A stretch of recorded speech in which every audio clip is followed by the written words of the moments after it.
এই দেখো সবে মা আসলো, মা এসে কাপড়ও এখনো ছাড়েনি। আর এই যে দেখো সব দিদিরা সব পাঠিয়ে দিয়েছে। দেখো ওরা হচ্ছে ভোগ দেয় যেহেতু থালার মধ্যে, সেই একটা থালা দিয়ে দিয়েছে মাকে। এদিকে এই যে এইটা হচ্ছে মাখা প্রসাদ, জানো তো এই প্রসাদ ওরা এত ভালো করে, তাই এখানেও মাখা প্রসাদ দিয়ে দিয়েছে, এখানেও মাখা প্রসাদ দিয়ে দিয়েছে।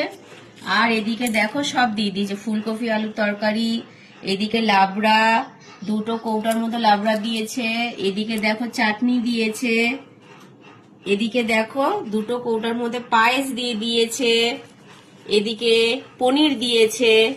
আবার এগুলোর মধ্যেও মনে যত সম্ভব হয়তো ডাল রয়েছে, এখন আমি খুলে উঠতে পারিনি, এগুলোতে ডাল আছে, দুটোতেই মনে হচ্ছে ডাল আছে।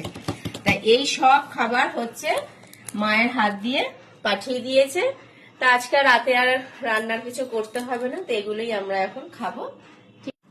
হ্যাঁ, তোমরা হচ্ছে এই রাধা গোবিন্দের ভোগটা একবার দর্শন করে নাও, কথায় আছে না ভোগ দর্শনে দুর্ভোগ কাটে, তাই সেইটাই তোমাদের সাথে আজকে শেয়ার করলাম যে রাধা গোবিন্দের ভোগটা তোমরা একবার ভালো করে দেখে নাও।